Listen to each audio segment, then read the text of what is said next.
Extension को लेकर आज आपका भी मन सज गया। यही जंतर मंतर पर लगभग 85 दिनों से एक और मंच है, क्या दोनों मंच एक साथ होने के कुछ संदेश है क्या आज?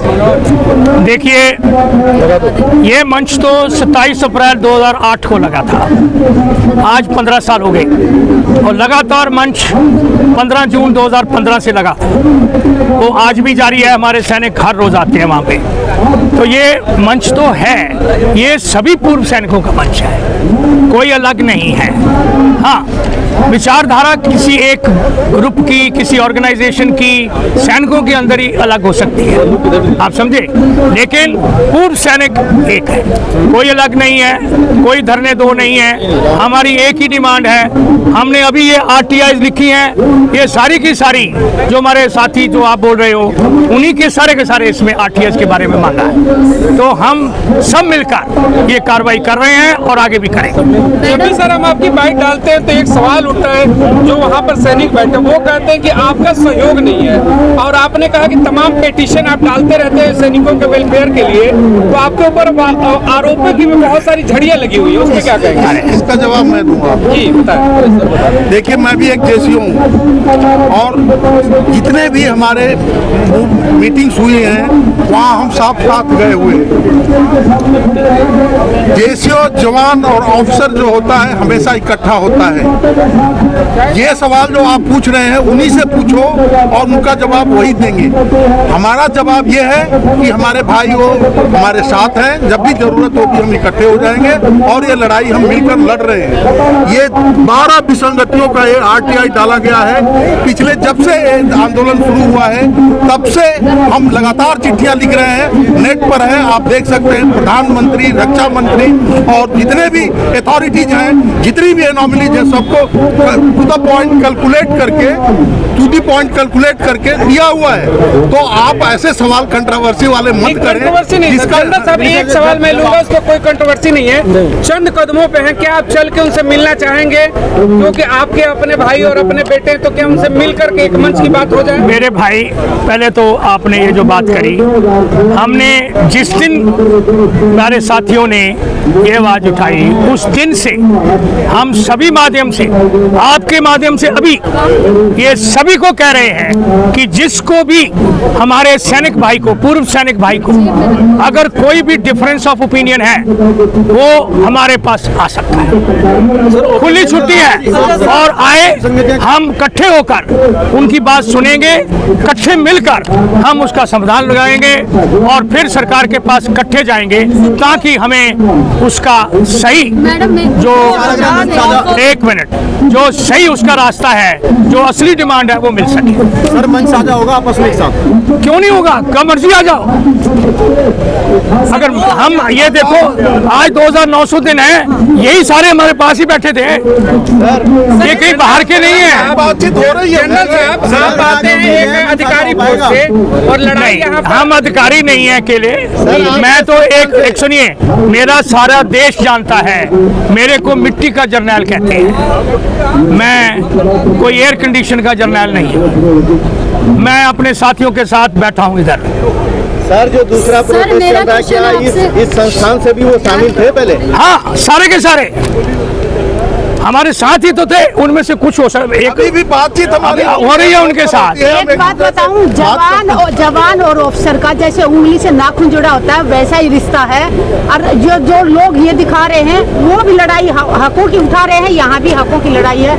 आज अगर उनके ऊपर कोई आँच आएगी, हम वहाँ जाके कूद के बीच में खड़े मिलेंगे। इनके ऊपर अगर कोई आँच आएगी तो वो लोग यहाँ खड़े मिलेंगे। एक मिनट मेरे ये जवाब देने दो। बात कर रहा है वेट, जो अभी सुदेश ने बोला, ये भी हमारे एक अफसर साहबान की मेम साहब है। इन्होंने हमारे पहले वाले मूवमेंट में 813 दिन का भूख हड़ताल किया था। हर रोज अपना घर का चौका पूरा करके 9 बजे यहाँ पहुँचती थी, 5 बजे जाती थी, और ये मरण अंश पे थी डेली। और इसने 10 दिन तक मरणंश लगातार भी रखा। जब ये बेहोश हो गई तो इसको हम हॉस्पिटल लेके गए। क्या ये अपने लिए बोल रही थी?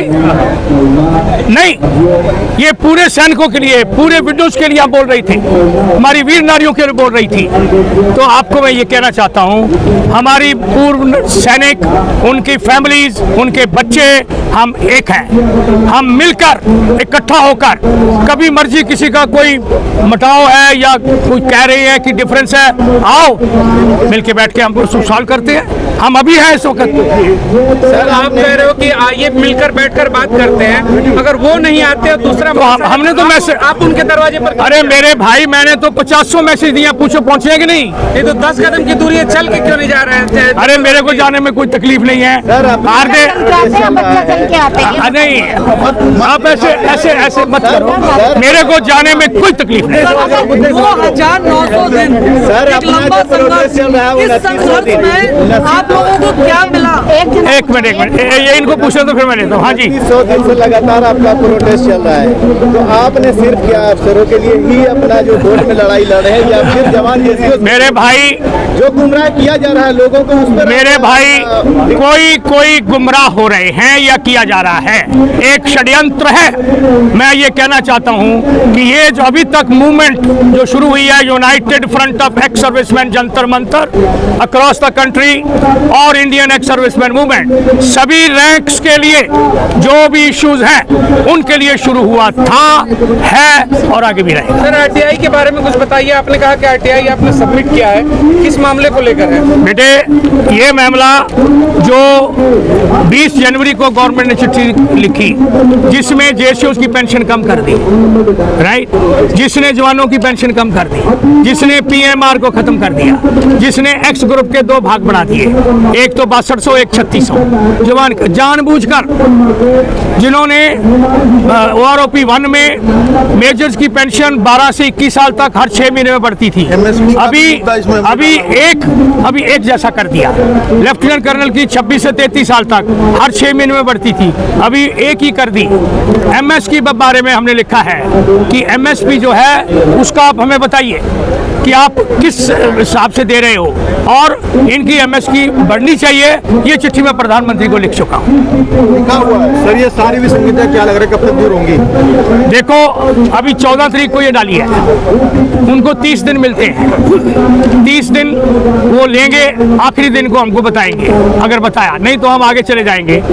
जो चीफ इंफॉर्मेशन कमिश्नर है, सुनो, पर इसके बीच में हमने 12 केस एएफटी में डालने के लिए आपस में सोच विचार किया है, 4 केस डाल भी दिए, जैसे कि एक्स ग्रुप का। सैनिकों के साथ साथ आम जनता की नजर इसमें बनी हुई है। हाँ जी, सैनिकों के साथ साथ आम जनता की भी नजर बनी हुई है। सबकी, अधिकारी लग नहीं है, पहले तो मैं लग नहीं हूँ, मैंने आपको बोला मैं तो सैनिकों का जर्नैल हूँ, समझ गए हो, और मिट्टी का जर्नैल हूँ, इनके साथ हूँ, इनके साथ रहा दिन रात।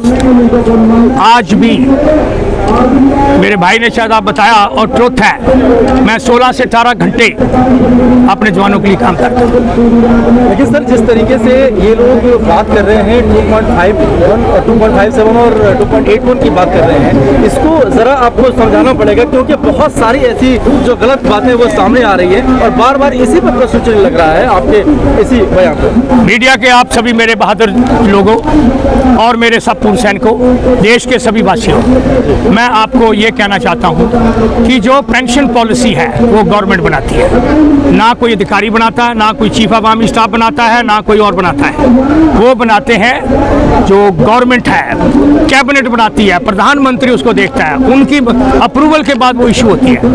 पहले तो वो किसी अधिकारी में नहीं बनाई। दूसरा, आज मैं आपके थ्रू ये सभी को 100% कहना चाहता हूँ कि पेंशन की जो फैक्टर है वो सभी का, जवान, केशियो ऑफिसर का 2.57 है, किसी का 2.81 नहीं है। अगर कोई बोल रहा है तो वो गलत है, फॉल्स है, एक षड्यंत्र है। एमएसपी और डिसेबिलिटी पेंशन पर भी बहुत सारे सवाल हो रहे हैं। एमएसपी का जो कैसे बनाई जाती है वो सरकार का अलग रूल है, ठीक है, वो रूल के मुताबिक बनती है, उसमें कई फैक्टर है, सिर्फ एक उस जगह पे रहने का फैक्टर नहीं है, उसमें 60 फैक्टर है, वो वर्कआउट करता है। तो उन्होंने ये वर्कआउट करके दी है लेकिन हम कई सालों से ये लिख रहे हैं सरकार को कि एमएसपी जो जवान की है वो बढ़नी चाहिए। आज के कार्यक्रम के संबोधन में आपने वीर नारियों को लेकर एक अनाउंसमेंट किया, वो क्या था सर? वीर नारियों का अनाउंसमेंट ये किया था कि जो वीर नारी है उसकी पेंशन कम कर दी जाती है।